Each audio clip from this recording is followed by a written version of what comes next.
Okay. Good morning. Good morning. How are you? My name is Dong-Doi. Hi, Song-Doi. What's your name? Jake. Jake. Nice to meet you. Nice to meet you too. Today, I came to Saddleback Church for high school ministry. So our churches can have a more vital and revival through the Saddleback Church ministry. 오늘 아침에 세들백 교회에 와서 이제 유스 목회하시는 우리 제익 목사님을 통해서 우리 목회에 이제 새로운 프로그램과 이제 할 수 있는 그 방법을 좀 인터뷰를 했습니다. 그래서 잠깐 시간을 내게 돼서 감사합니다. I'm going to ask, sit over here. Okay.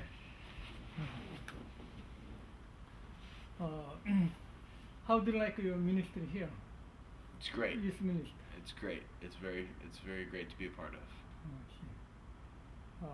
What exciting about Christ, your students?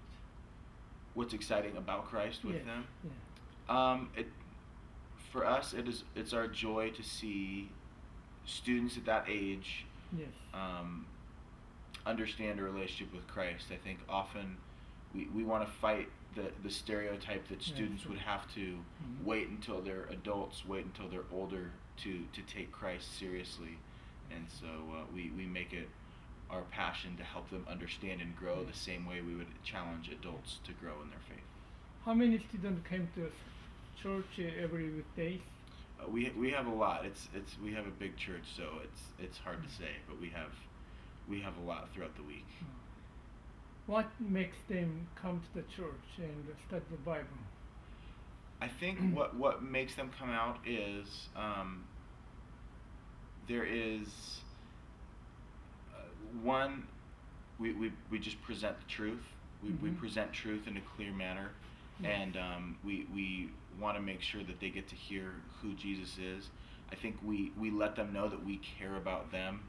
There's a factor of not only that something fun is happening, something exciting is happening, but that they will be cared for, that they matter, that they don't just come, say hello and leave, that there's people who care about what happens in their life besides just on Sunday morning or besides during the middle of the week when they meet. So we do our best to try and keep our ministry relational and involved in their lives. Do you think we have some kind of key, like a secret or key point to growing the youth ministry? How church, even small church? I think the keys to growing church, one I would say obviously is begging God for clarity, because I don't think necessarily, although growth is always good, sometimes our own expectations get in the way and we say we want a really big church and we want a lot more people. We need to be asking God for what He wants and what He sees as best. And then I think what's really important in terms of a model for growth is taking it slow. Growth is always slow. Everything that Christ modeled was that way. Everything that successful, healthy churches don't blow up overnight. They take years and decades of slow progress and intentional decisions. So having a clear game plan that you take over time has been key for us. You said you have a growing or spiritual growth takes by step. Yes. How can you measure, or how can you give them training to by step by how? Excellent. It's very difficult. It's always tough, especially with teenagers, to find applicable ways to do that. What we do, our primary function, we encourage our students to enter a small group where they meet in homes with 8 to 10 of the same sex students and one adult leader, where they go through curriculum in that way. But even in that, we view that more as fellowship driven. We recognize there's definitely discipleship happening there. Our intensive discipleship format would be through a program we have our students follow, where they learn to grow on their own, and we walk them through 6 spiritual habits that we encourage them to grow on their own. And we actually use an acronym called HABITS. Standing for H is hang time with God, that they would spend time one-on-one encountering God.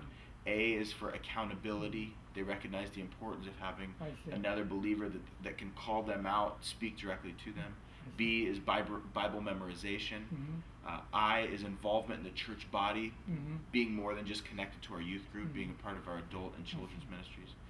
T teaches them the importance of tithing, and S is the importance of studying the scripture, as opposed to the hang time with God models more of a personal relationship. Studying the scripture is more of a head knowledge of diving into the word. So we try and encourage students through that. The majority do not enter into that program, but it's there, and we're constantly encouraging them as the appropriate step to grow. You said students participate through the ST. Yes, it was habits. The word habits. HABITS. Oh, habit. Habits. So Yeah, if they want to form a godly habit. It's the spiritual growth. That's our spiritual growth plan for our students. Yes. But else they can participate like leadership, and yes, they can absolutely, and to serve. Yes, we in fact we encourage anyone who would like to be involved in our ministry. Yes. Not for every ministry we offer, but even some of our students who are just coming, not even Christians, just checking out who God is. Oh, if they would like to be more involved, we want them connected, and we want avenues to let them do that. So obviously that doesn't work for every ministry. We wouldn't have them up on stage to sing, but if they were interested in coming into the office during the week to help us, or helping run our video cameras, we would love to get them involved, loving on them. So opportunities like that, we obviously encourage students to share their testimony. We encourage baptism. We do a monthly baptism. Is some other ways like that, and some of our other deeper learning classes that we offer on a semi-regular basis. Very wonderful. Great.